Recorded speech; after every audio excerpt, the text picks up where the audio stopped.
गुरुगणेशाभ्याम नमः। हम जानते हैं कि आध्यात्मिक विकास के लिए सबसे कुशल और सरल तरीका है श्री कृष्ण की कथाओं को सुनना। लेकिन इसका क्या कारण है?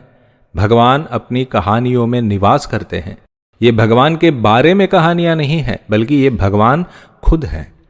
जब ये कहानियां आपके कानों में प्रवेश करती हैं तो भगवान खुद ही आपके अंदर प्रवेश कर रहे हैं। फिर वे आपके हृदय कमल में बस जाते हैं। भगवान जहां होते हैं वहां कुछ अशुभ हो सकता है? नहीं। पाप, स्वास्थ्य की समस्याएं, तनाव, वित्तीय समस्याएं, भ्रम, ये सभी भगवान के निवास स्थान से भाग जाते हैं। लेकिन क्यों कृष्ण की ही कहानियां? क्योंकि भगवान के परिपूर्ण स्वरूप को कृष्ण की कहानियों में देखा जा सकता है। श्री राम जी की कहानियां हमें यह बताती हैं कि कैसे पूर्णता के साथ, धार्मिकता के साथ एक मानव का जीवन जीना चाहिए। आपको श्री राम जी को अपने मात्र का पुरुष और प्रेरणा स्रोत के रूप में लेना चाहिए और उनके जैसे जीना चाहिए। लेकिन आप श्री कृष्ण की तरह नहीं बन सकते, क्योंकि वे पूर्ण मानव नहीं, वे पूर्ण भगवान है। उन्होंने कई ऐसी बातें की हैं जो अति मानवीय है। उनके कुछ कृत्यों को मानव न्याय की परिभाषाओं में समझना संभव नहीं है। ये दिव्य न्याय है जो कभी कभी मानव न्याय की धाराओं को ओवरराइड करते हैं।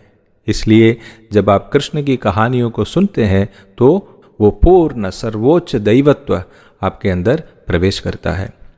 आपके कानों के माध्यम से कथागार अधूरा हो सकता है, श्रवणकर्ता अधूरा हो सकता है, लेकिन कृष्ण अधूरा नहीं हो सकते।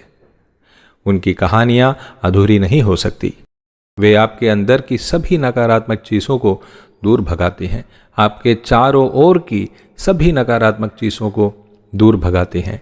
इसलिए हम उन्हें अंतर्यामी कहते हैं। वे आपको अंदर से नियंत्रित करते हैं, वैकुंठ या गोलोक में बैठकर नहीं। ये सिर्फ किसी ने पहले जो भी पाप किया है उसका ही निवारण नहीं करता, बल्कि आपको भविष्य में पाप करने से भी रोकते हैं। कैसे? भगवान की कहानियां आपके अंदर काम, क्रोध, लालच, अज्ञान, घमंड और प्रतिस्पर्धा की प्रवृत्ति को नष्ट कर देते हैं। जब ये नष्ट हो जाते हैं तो आप आगे पाप नहीं करते।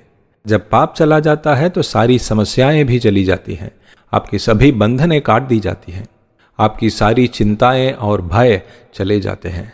और आपको अपनी ओर से कितना प्रयास करना है? बस उनकी कहानियां ध्यानपूर्वक सुने, बाकी सब वे करेंगे। भगवान अच्छे लोगों का मित्र है। शृण्वताम सुकथाम कृष्णः पुण्यश्रवण कीर्तनः हृदयंतस्थो ह्यभद्राणि विधुनोति सुहृत्सताम। यह है श्रीमद्भागवत के पहले स्कंध के 2 अध्याय का 17वां श्लोक का अर्थ। हरि ओम।